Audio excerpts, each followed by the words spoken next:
I welcome you to the last Think Global of the semester. Today's topic is global perspectives on climate and health. So I've been asked to share a few logistics before we get started. Today's session will be recorded and posted publicly, so just be aware of that. We will have time for questions and answers following the panelists' brief presentations. We welcome questions from both in-person audiences and online audiences. If you're in the room, please just raise your hand during the Q&A. And if you're online, please put questions in the chat at any time. We will be monitoring those and we'll get to as many questions as we can.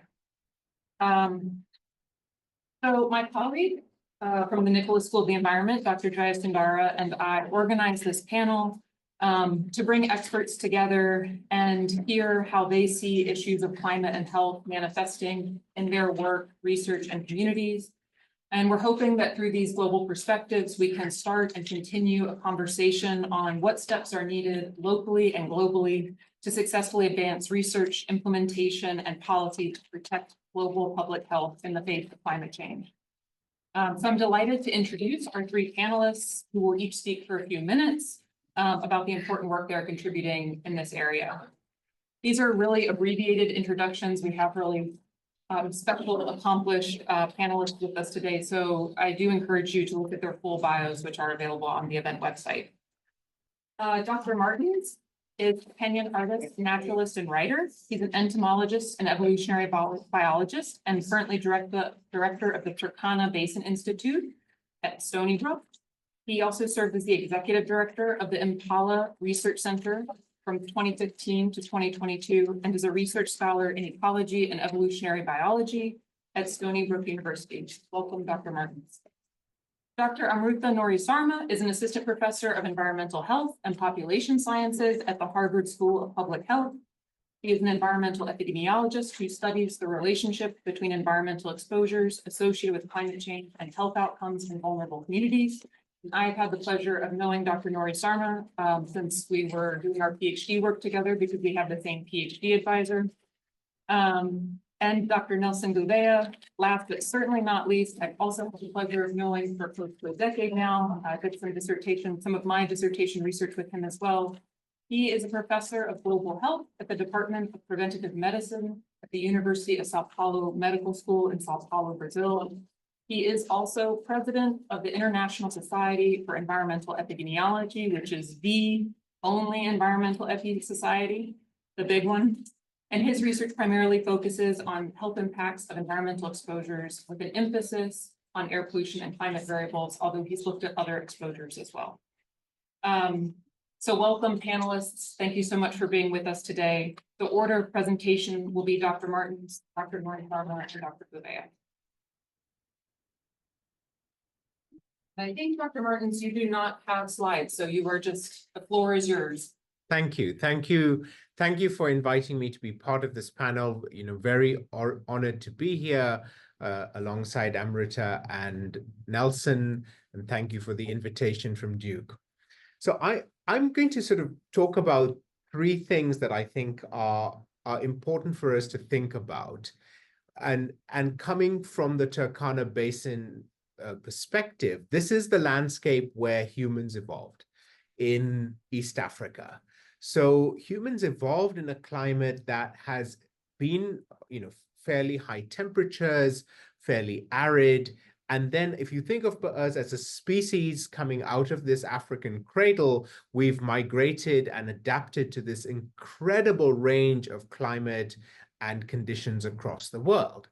So in one way, climate has been a really important driver of human evolution, but climate is also a great challenge to human health and well-being. So we're kind of caught in both an evolutionary mismatch in terms of our origins and our modern life, but also in terms of the adaptive pressures that we've had to face, whether it's health or ecological or even cultural, as we've basically conquered the whole world. So two things that come out of that I feel are really important for us to think about are, one thing that I'm very involved in is climate and biodiversity. biodiversity plays a really important part in human health.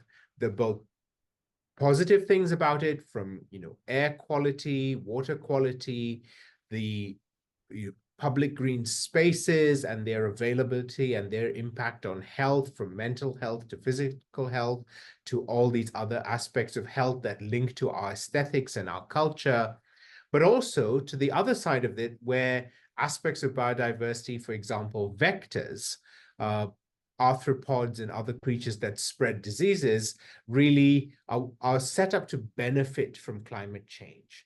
So we have to think about it in both ways. What are the good aspects? What are the challenging aspects?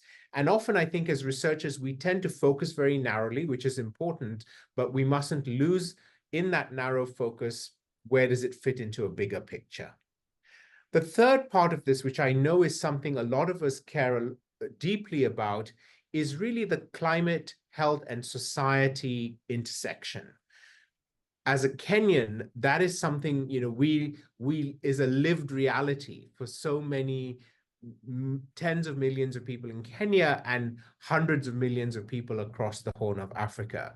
The last decade has seen climate instability that we've never experienced before. And this is a landscape where people do live through droughts. They do live through high temperatures. In fact, the average temperatures in Turkana are amongst the highest threshold where humans currently live permanently on the planet. But the expectation is that we're going to cross these thresholds. And what does that mean? For people who are living there, who are adapted, whose lifestyles are very, very adapted to extreme conditions, will they continue to adapt? Will they be given the opportunity to adapt? Or will they not be able to adapt? And what does that mean at a local scale, at a global scale, with movement, migration, immigration, and also the delivery of healthcare in these settings? In terms of speaking as scientists within this space, I think it's very important that we also give agency to other voices, that health data and knowledge not just be an academic exercise, but it also be co-produced in a very robust way.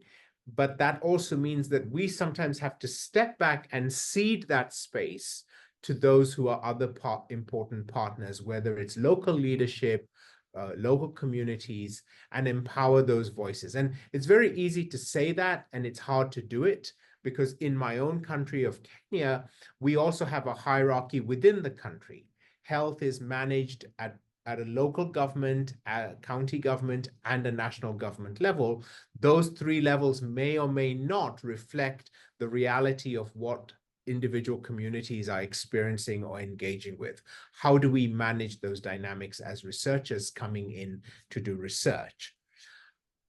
If I was to say that there were a few things we should think about as we do this research and we engage in this field, is one, that we need more field-based research. We're not going to engage with climate and health questions remotely. It has to be done in those environments, in those ecological conditions, and in those cultural worlds that are actually experiencing it. So predictive modeling is very important, and using that approach in health, which has been a very powerful tool in global health, has to engage with real-time data and with also taking that data and delivering it back to the populations that need it, the healthcare workers, the local government systems, or even the international government systems or agency systems as well. The other part of this is that if we're really going to think about this globally, we have to realize there's a huge skew in our current health data sets. For example, we have a project on the genome of people in the Horn of Africa, the Turkana Genome Project. We're trying to fill the gap because we know there are relatively few genomes from African populations in an area of science where genomics is becoming so important, and it's very hard to actually get that kind of genomic coverage, yet so many health, pharmaceutical, treatment decisions are increasingly being made with a component of genetic data in them. If a drug is meant to treat disease across all human populations, it has to understand the genetic diversity of human populations and engage with it. If that data doesn't exist, you've got this massive gap in what is a high-tech solution, but also needs to be an effective global health intervention. There are some real lessons I think we can learn from the front lines of climate change, in that people have adapted in some places. People are currently adapting to difficult circumstances. We shouldn't just see it as a victim or people suffering. There are a lot of challenges and problems, but there are also people coming up with solutions and innovations, sometimes in cultural ways, others in physiological ways, others in other ways, structural ways that they can. There's a space that we can engage with there to say, look, if you're engaged in this space, how can we empower you with more information? And so the final point I'd like to make on this is that coming from an environmental background, we often say, if we can convince people this will make a difference about their health, they will care about it. So I would say health could also be used to say, we know climate is a very contentious space. Health, potentially a less contentious one. Can we engage as thinkers in this space to say, actually care about climate because it has a massive impact on your health and the health of everyone else that you love and care about, and other people around the world. Thank you. Wonderful. Thank you. Dr. Norisarna.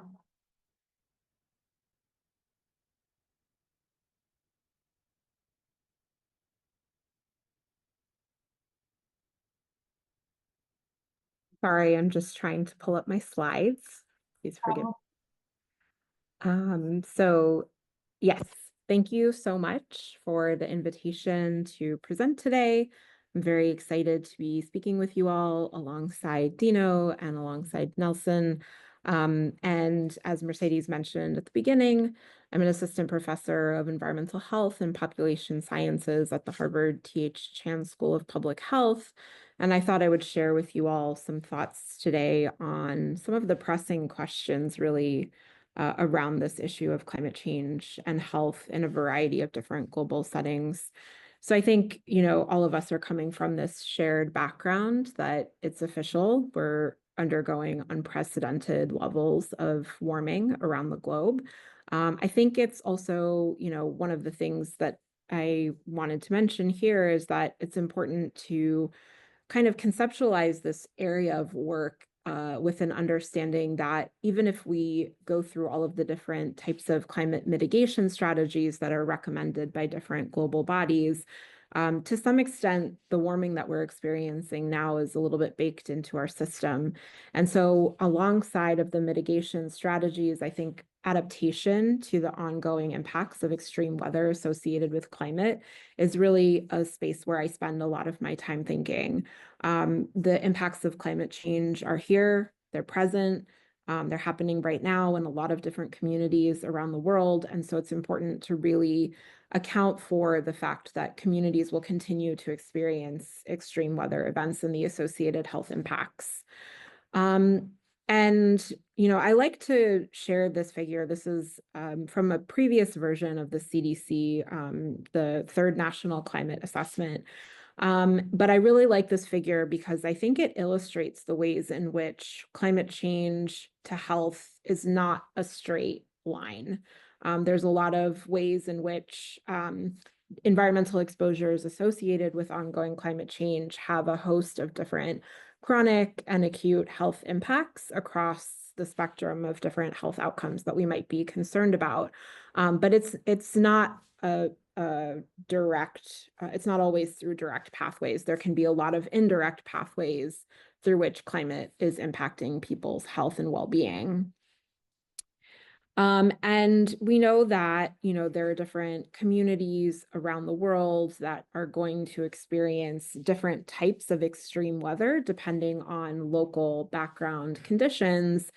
And I think that this is one of the areas that I've been thinking about a lot, is that while climate change is really a global phenomenon, a lot of the solutions that are happening in order to improve community adaptation, response, and resilience is happening at a very local level. And that's because the conditions that different communities will have to face are highly localized, and the context that people are coming from are going to matter in terms of how solutions can be implemented.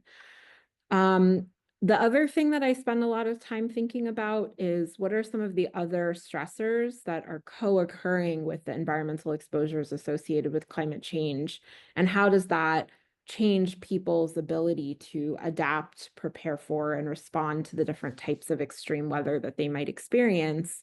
We know that a large percentage of the world's population lives in urban areas. So currently the estimates are somewhere a little above half of the global population lives in urban centers. And this is expected to dramatically increase over the coming years.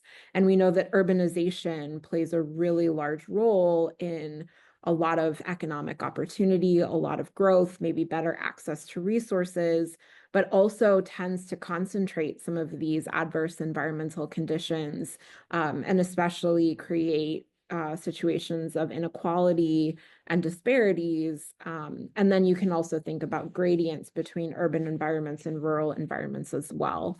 So I think it's important to acknowledge that there's an intersection between population conditions as well as climate conditions. And then you can also see that some of the communities that have these really large population centers may be particularly impacted by sea level rise, extreme storms, other types of extreme weather events that are associated with ongoing climate conditions. So in the context of the work that I've done, I've spent a lot of time looking at how we can access data resources in order to try and fill in some of the gaps in our knowledge of the health impacts of climate exposures. So I've pulled a couple of different examples that I'll go through pretty quickly, and then I'm really excited to dive in more detail in the Q&A session as well. But a lot of my work has centered around leveraging existing data resources in places where we may not have specific public health resources in order to inform our understanding of the impacts of climate exposures. So a good example is I've done a lot of work in India looking at extreme heat and mortality outcomes in different populations. And this is an example from a paper that we published earlier this year that just kind of illustrates that depending on how you conceptualize what a heat wave is, usually it's some combination of extreme temperature and the number of days that the extreme temperature conditions are present, you can have really different understanding of what the health impacts are of extreme heat. And so, one of the things that I think is a gap and something that remains to be addressed is that we don't really have a standardized definition for what a heat wave is, whether it's in the policy literature or whether it's in the public health literature. And so how does our understanding of extreme or of the health effects of extreme environmental conditions depend on the localized conceptual frameworks that we've built in order to inform our research and in order to inform public health preparedness? And this has impacts for things like adaptation strategies, interventions like extreme heat action plans, early warning systems, and surveillance. So all of these different interventions might be informed at a baseline by these conceptual frameworks for extreme environmental exposures that can be highly place dependent and highly, can change a lot depending on how we've defined all of these different components. This is another example from some work that I published a couple of years ago looking at the impacts of extreme summertime ambient temperatures on mental health emergency department visits across the US. And what we found is that as summertime temperatures were increasing, there were increases in the rates of emergency department visits for any mental health endpoint. And this was consistent across all-cause mental health, as well as for specific causes, including a really wide range from substance use disorders to mood and anxiety and stress disorders to schizophrenia to self-harm. But what we were really interested in here is mental health is one of the most understudied health outcomes associated with extreme weather. It's really challenging. There have been some studies that have looked at particular events, like, in the US, Hurricane Katrina is a good example where there was a lot of work following the hurricane, but it can be challenging to leverage data resources to look at understudied health outcomes consistently across populations and across large areas that might have different communities responding in different ways. So one of my main questions is, how can we leverage our existing data resources to do some of these public health relevant studies? And then the third point that I wanted to mention, sorry, I think some of the words got cut off here, but as I mentioned earlier, climate change is a global issue, but the responses and the preparedness will be done at a local scale. So how can we leverage the data resources, the public health infrastructure, to inform adaptation plans that are happening sometimes at the city level or sometimes at the state level? This is really important, and I think this is really one of the main areas of future work for me. I also wanted to mention that in addition to the other research that I do, I'm one of the leads of the CAFE Research Coordinating Center of the NIH's Climate Change and Health Initiative. We're aiming to bring together the community of practice around climate and health. If anyone is interested, you can find more information about the work that we're doing to provide capacity building for researchers at this intersection of climate and health. And we have a lot of different data resources, infrastructure, capacity building. So I would be really happy to expand the network there. So just want to say that there are a lot of different collaborators on all of the work that I've talked about, and really excited for the Q&A to come. Great, thank you so much. And now, Dr. Gouveia, I think you may have some slides as well.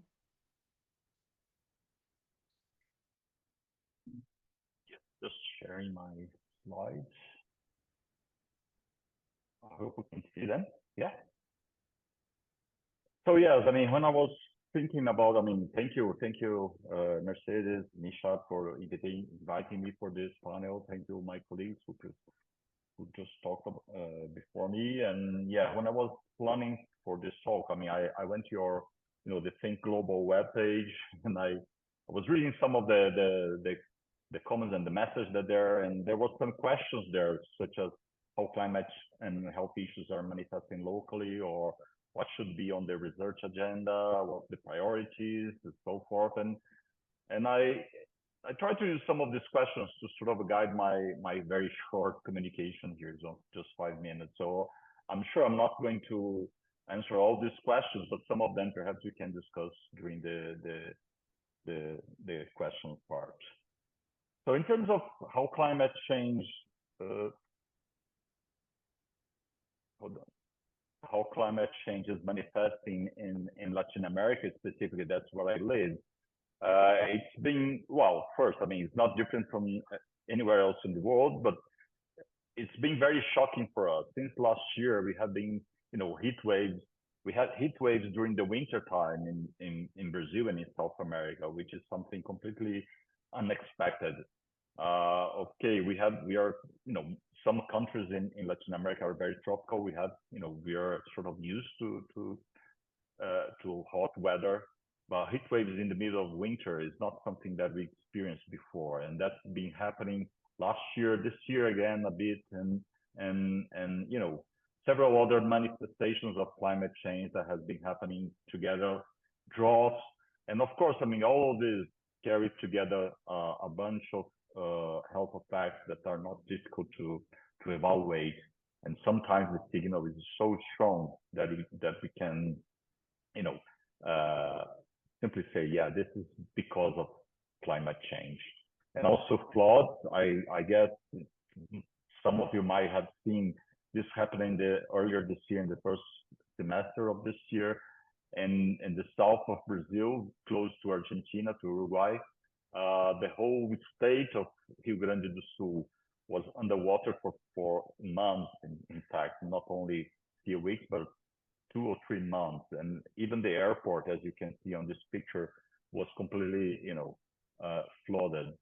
And of course, I mean, this is still going on. I mean, we are now having another period of extreme rain in some other parts of Brazil. There was some other parts that were in drought, and now they're having rain again, finally.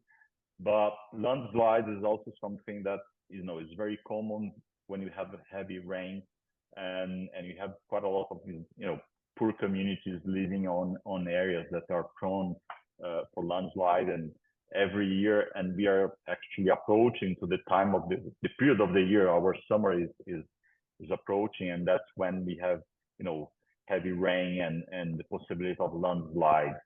So this is the sort of, problems that we've been facing in Latin America, and climate change is getting, in the agenda for many, stakeholders. We are in Brazil. I mean, we are hosting COP next year. COP29 started yesterday, but COP30 is going to be in Brazil, and we are kind of preparing ourselves for that event. And in terms of what should be on the research agenda, I would just call you the attention to the REACH, the WHO program on research agenda for action on climate and health. And basically, I mean, what they stress that, and this is not too different from any other sort of attempt to agenda on climate change research, is addressing the health impact of climate change, having predictions, having, future scenarios, the impact that you might have in the future. This is something that we are starting doing in the context of Latin America.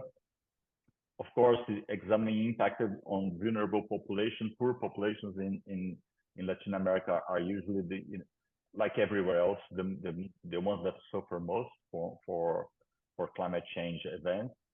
Mechanism pathways, intersection with social determinants of health, but basically interventions, which is something that I'm really interested. I'm gonna talk a bit more about interventions.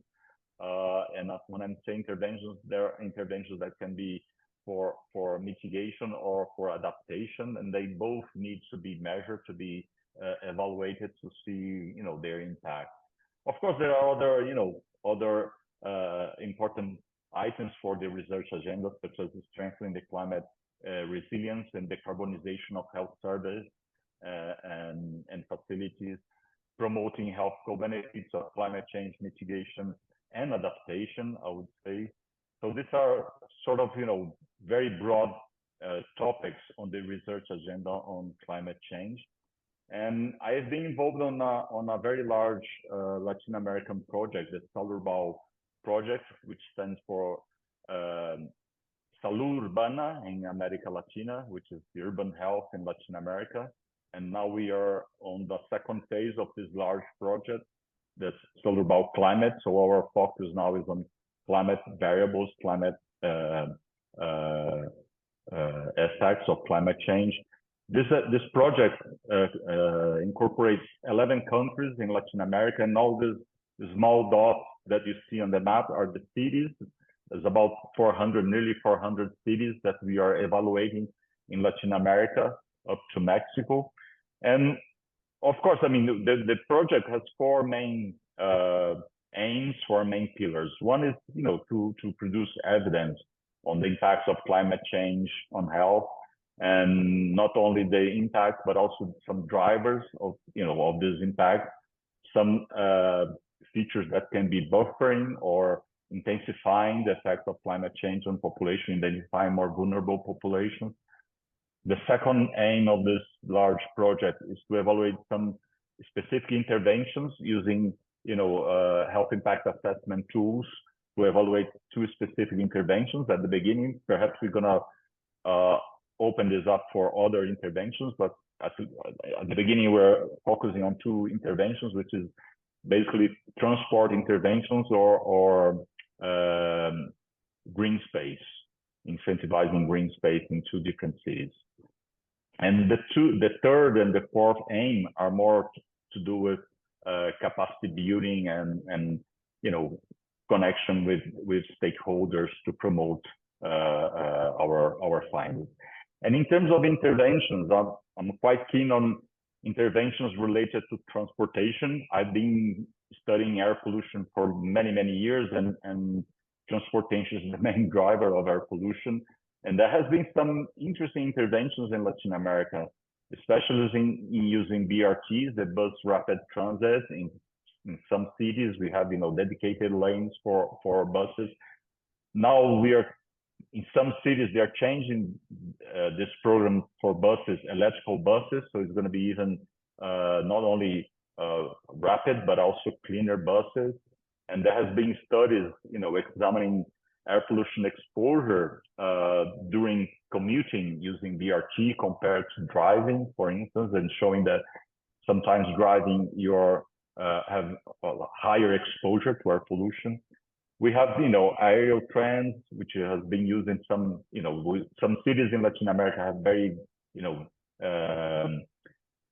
heterogeneous landscapes. So we have like high plateaus and then mountains, and you have to connect those areas. And then aerial trains can be a possibility. Bike facilities, cycle lanes, cycle routes are being increasing a lot in Latin America in many cities. So these are the sort of interventions that, some of them have been evaluated, some others might be evaluated in the future. But I'm going to show you just one example of one intervention that we evaluated a while ago. This was the introduction of speed limits in Mexico City. Actually, this policy was implemented in December 2015, so it's nearly 10 years now, but that has never been evaluated. And then the policy consists on lowering speed limits, introducing speed radars, higher fines, so everything to try to make drivers on lower and lower speed. And then we applied, of course, using secondary data, we applied interrupted time series analysis to have a look and see what happened. Of course, there was a decrease in mortality, especially for traffic accidents after the intervention, after the speed limit improvement. But we also, the idea of this analysis here was to evaluate levels of air pollution. And although speed limit is not something that is really fighting the emissions of air pollution from cars, we did got some effects. We observed a small decline in levels of PM2.5 and NO2.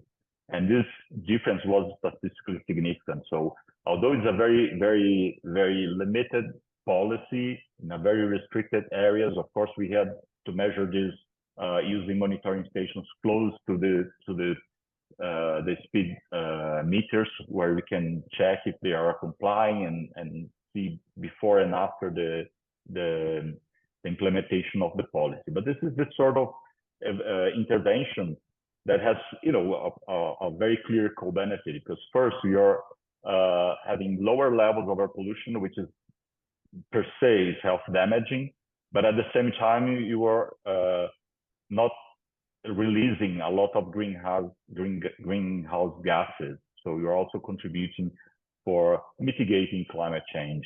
And these are the types of interventions that I'm quite interested in. I think they can help a lot in terms of, fighting climate change while we are still at the same time working on, on health issues at the moment. And yeah, that's it for now. And yeah, I'm happy to take questions. Thank you. Thank you, Dr. Gouillard, for that excellent summary of your work and also the concerns you're highlighting from South America. If we could ask all the panelists to, perfect, we already did that. So now we'll switch to questions. If you have any questions, you can obviously ask directly from the audience. We'll also take questions on the Q&A on the webinar. But to get started off, obviously Mercedes and I have a long list of questions since we have this incredible group of panelists in front of us. And I think all of you have touched on this already, so we'll start there and then we'll switch over to the audience questions. I just want to say in online, so this point, questions from online, please do post it there. I think to start off, sort of the main perhaps struggle that many of us are facing in the space of climate and health is there's a lot of correlation data that we can show environmental change is linked to health outcome. And if we intervene, we see an improvement. But policymakers want to see causation data. They want to see hard data to actually come up with a new regulation. And I'm curious to hear from your context in the 3 parts of the world that you work in. How do you communicate with policymakers in this lack of absence of hard data, so to speak, to actually get the stakeholders moving in the direction that you want to see things are changing? Maybe we can start with Dr. Martins first and then go around the room in the order of how you spoke. Thank you. That's a really important question and a very challenging question. So I think, first of all, to address the data deficit, there's some simple things that could be done that would very quickly help fill in the gaps. A ton of health data is currently collected by NGOs, by medical workers, by international agencies, but very rarely is climate featured in the current metrics where data is being collected, whether it's, data about childhood health, maternal health, vector epidemics, outbreaks. We collect data in a very piecemeal fashion. It would be fairly easy to add a few quantitative measures to the existing places where health data is currently being collected without having to add the burden of creating additional infrastructure and all of that complication that goes with it. But turning that around is, how do you create access to the data? And I think to really speak to policymakers, having more real-time, punchy metadata that you can put before them and say, look, this is a change that's happening now. We can see the climate crisis in, events across the world right now, but we need to take that to a level where we can say, okay, this is the crisis that's happening now, drought, flooding, air pollution. Here is the actual impact that we can measure. Even if it's a measure that's correlational, it's still a real measure that's coming from the real world. Thanks. Yeah, I think that's a fantastic point. I guess I would add 2 additional points, which is that I think this is an area of expansion, and this is an area of expansion in terms of our methods. There's a whole subdiscipline in biostatistics focused on causal inference methods, which is how do we leverage the existing data that we have to create as if random or as if natural experiments in our existing data infrastructure, and especially in the health outcomes. And I think that's a really exciting area. It's, growing, and it's an area for advancing just, at the forefront of our topical knowledge. The other thing that I would say is that in my personal experience of engaging with local stakeholders, people are using different, maybe the nomenclature is different, but people understand that their health is being affected by these different environmental contaminants. It's not, they may not be thinking in terms of climate change, they may not be thinking in terms of these larger structural issues, but when I go out and I sample air pollution exposures in India, people come over to me to ask me what I'm working on, and then they have a conversation about the ways in which their health is being impacted by air pollution exposure. So I think another part of it is creativity on the part of researchers in engaging with different stakeholders and different communities in order to meet people where they are. So we don't necessarily need to bring our methods and our data into the conversation. We can leverage people's lived experiences in order to describe to them the ways in which the environment around them is impacting where, how their health is, and also using their innate understanding of their local context and conditions in order to support the interventions that communities would like to advocate for on their own behalf. I think that's another way of accomplishing similar goals. Okay, yeah, just to complement, I mean, I think the causation is important, but I don't see it as the major obstacle for policy action in general, especially when you talk about climate change. The effects are so evident, and I mean, when you have like a flood like the ones I showed, I mean, some people, I mean, of course, some people died, and some people died afterwards from leptospirosis or other infectious disease. And it's easy to connect. Of course, I mean, we have as epidemiologists, we have to communicate the limits of epidemiology in terms of causal inference. Sometimes it's not so easy to make people outside on our area to understand those, but we have to try our best. But I think what's make which is more effective, in fact, is having local evidence, because sometimes just getting information that things that are happening somewhere else, and if you don't have any data. Of course, I mean, you don't need to replicate studies everywhere, but sometimes local evidence has a much, stronger importance for stakeholders than just evidence that has been published in a journal, in an important journal. Wonderful. And I think partly the reason why we asked that question is I think it's important to think about what can we do. And all three of you shared this idea of essentially hope that there are things that we could be doing in this sort of interesting moment that we are at. So I think in the interest of time, we'll turn the questions over to the audience now.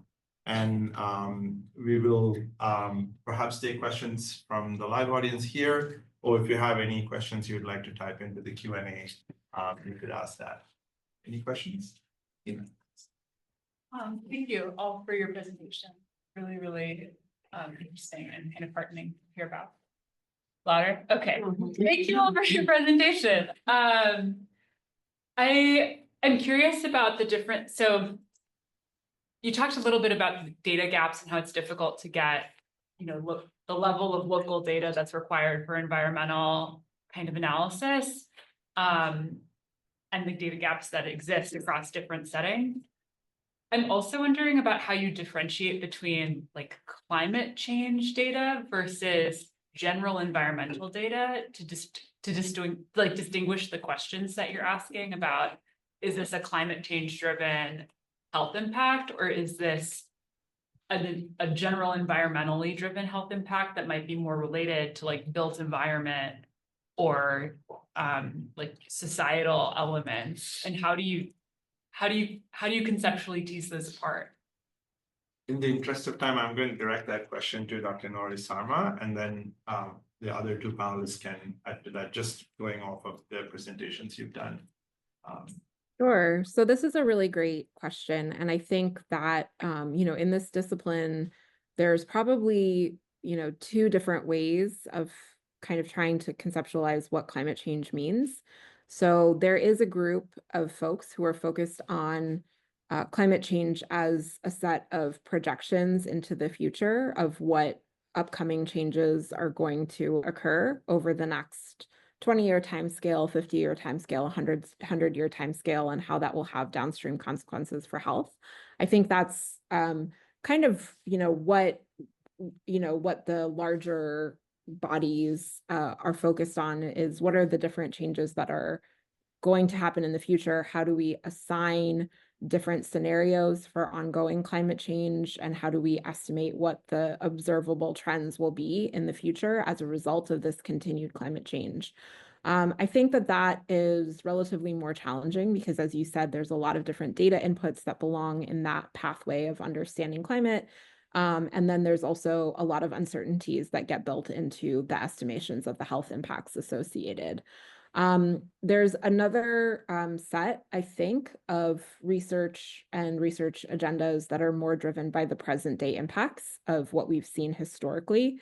So the way that we've been looking at this is estimating the impacts of different environmental extreme weather and other events that are associated with climate change.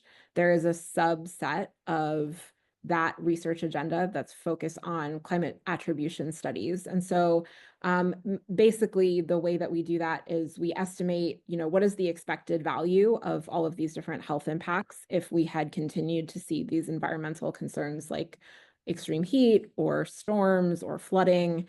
What would have been expected at baseline, and then what do we think is the component of the health effects that we're actually observing that is associated with continued warming trends. So storms get more extreme, heat gets more extreme, and then how do we attribute the portion of the health effects that we're seeing to what we think of as longer term trends and changes in the frequency, duration, and extremeness of these different types of climate related extreme weather events. So it's still, again, a new and upcoming area of research, I think. There have been some pretty great studies that have focused specifically on hurricanes and tropical cyclones in different global contexts, and how do we attribute, this is what we would have expected to happen in at baseline, and then here's what we are attributing to continued climate change, increasing the frequency and severity of these tropical cyclones. But I think it's definitely a challenge, and it also relies on good quality of data and information, which I think can be challenging in a lot of different contexts. I'm curious to hear if Dr. Martins or Dr. Julia would like to add something to that, given your experience in working in communities that may have data disparities. Absolutely. Yeah, I mean, I completely agree with Nuriel, and yeah, it's true. I mean, in our studies, I mean, most of the times we are just measuring, extreme events. We cannot really say that they are due to climate change. I mean, to attribute to climate change, then you have to use other tools. Especially, we have to have a sort of a more temporal perspective to be talking about changes. And I believe that's why attribution studies are getting more important in recent times, because we need more evidence to show that this is happening because of climate change. But most of the times you're not really doing climate change research, we're doing climate research, let's say, looking at extreme events basically. Dr. Martins. Thank you. I think one of the ways to potentially address the gap, because climate change can only be viewed across a trend or in a comparative data system. But there is a great scope to have more citizen science data, more community health worker data, more practitioner data enter the data ecosystem. I think investing in those tools and in empowering those individuals who are able to gather that data, but also have a co-ownership and a co-production of the knowledge, is going to help address that gap. Thanks. Well, any other audience questions? Yes, please. Just like zooming out a bit from the Speak loudly, yell. Yeah, my question is a bit like more vague, not on the climate change research, but more of what can we do next, and how can we do that by learning from our past mistakes? Because we had like Kyoto Protocol, and then there was Paris Agreement, and all of them are super ineffective and not living up to their expectations. Like if we come to Paris Agreement, I think there was a threshold of keeping the temperature rise lower than 2 degrees, and it's already above 2. And maybe if you guys could reflect on what was done wrong. Is it that like research wasn't used enough, or is it because the research is not keeping up with the change that's happening? And if it's not keeping up, then what can we do to kind of prioritize research or maybe invest in research? Yeah, and then maybe like comparing bottom-up and top-down approaches, and maybe it's in somehow connected with like why these climate change treaties didn't work. because at the end of the day, that's the only thing, like global commitment or like diplomacy or international law is the only thing that we can like unite countries and come to a central conclusion. And also it's very sad that like the biggest contributors to climate change are like namely 3 countries. But the countries that are suffering the most are the low and middle income countries that can't like stand up for themselves. Yeah, just Yeah, so if I understand, the question is, oh, excuse me, I'm gonna sneeze. The question is, sorry.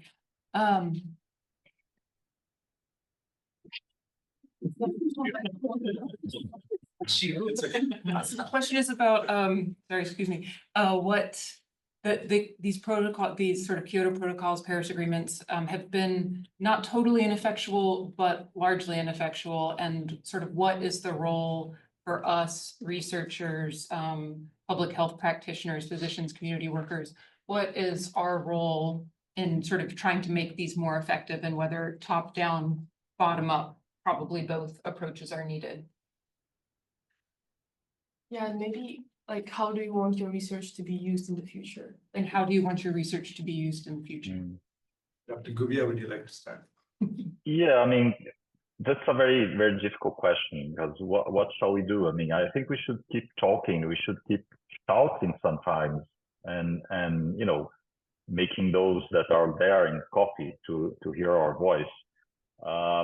You know, the health argument, the health impacts of climate change is something kind of new. I mean, I think people start talking about health impacts of climate change at the COP, at the Conference of Parties, about 5 years ago. So it's not something that people has always been in mind. So reminding them, or, you know, strengthening the argument that health is important, and, you know, we are killing people basically. So that's something that we should, you know, keep doing, and, you know, shouting louder and louder perhaps. And yeah, and I mean, and in terms of how do I see my research being used by stakeholders, I think this is something that also we need to learn. You know, doing research is not just, you know, getting a lot of data, producing nice analysis and publishing a paper in a journal, but also there is a process of, you know, communicating to the, you know, to the policymaker community, and see how they can implement those results, that, you know, that like those ideas. And this is something that sometimes we are not really taught during our courses, our PhDs or whatever. But I think it's a very important part, you know, to communicate your research and interact, learn how to interact with the, you know, the policymaker community. But the major thing is, I mean, as you see now, that it's interesting that we are having this discussion exactly when COP is happening.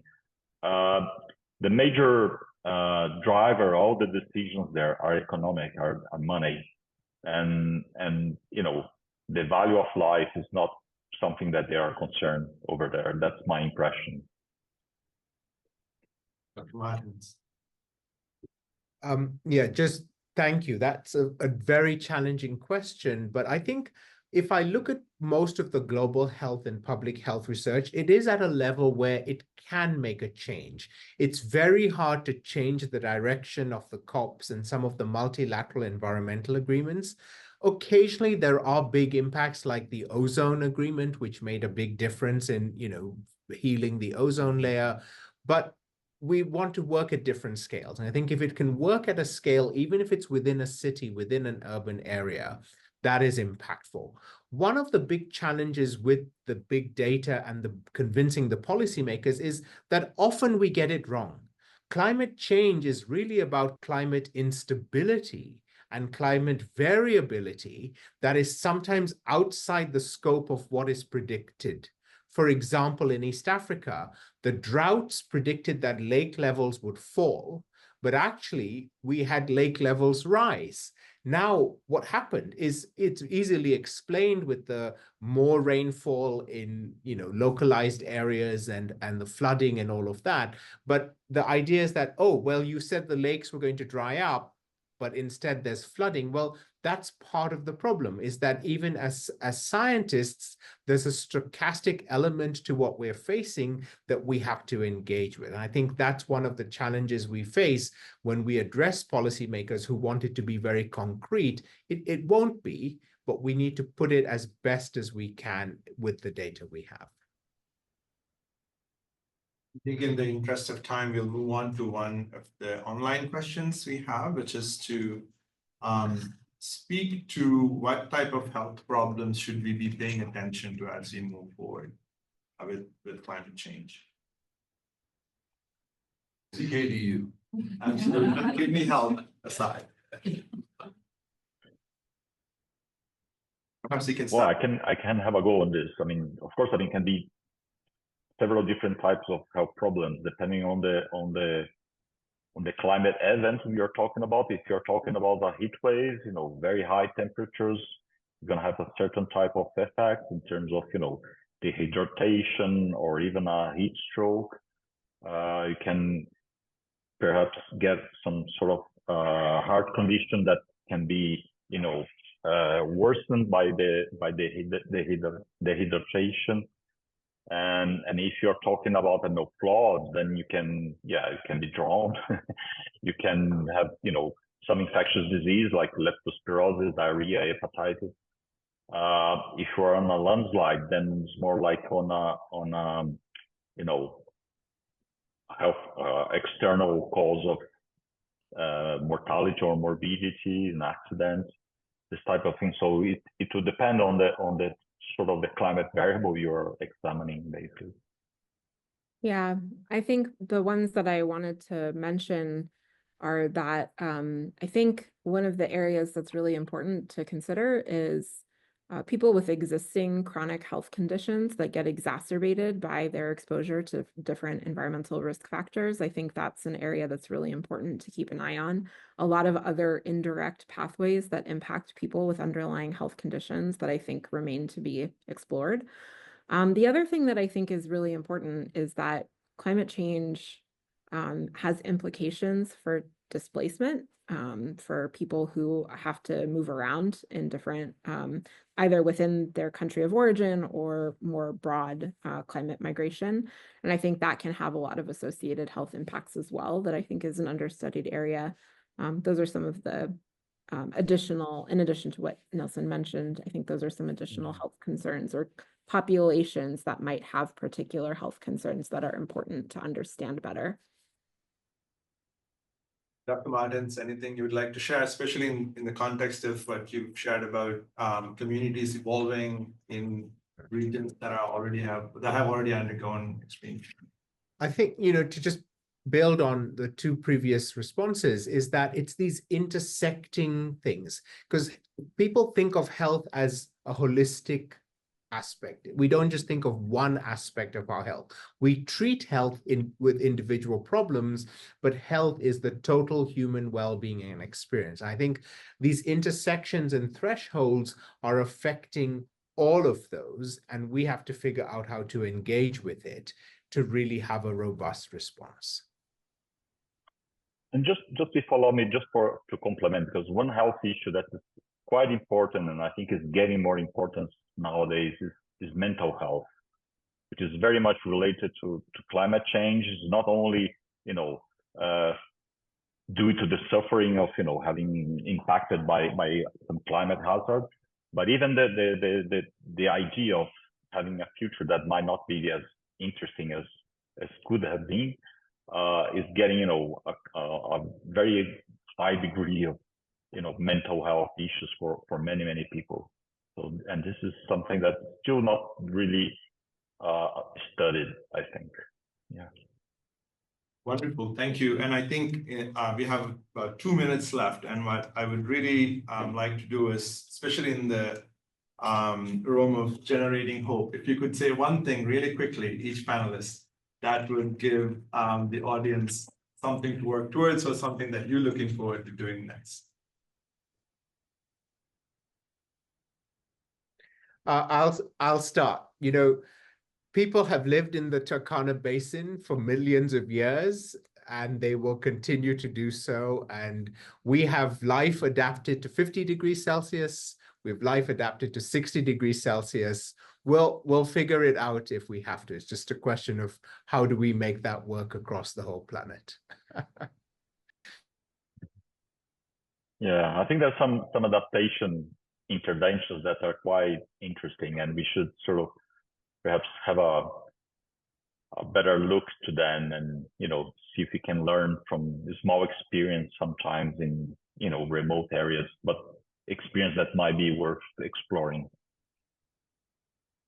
I think for me, it's the ways in which people engage with each other on the things that matter to them and having conversations with each other, community members, looking out for each other and trying to understand the ways in which they can have influence within their own local spheres. Checking in on friends, checking in on your neighbors, people making sure that their loved ones are prepared. I feel like these community connections and community ties at the end of the day will help to be the most protective for whatever the environmental conditions are that individuals are facing.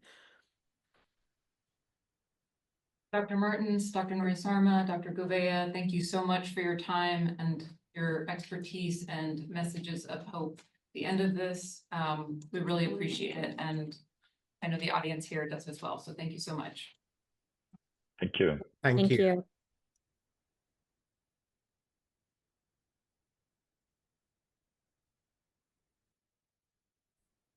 you. Okay. Bye-bye.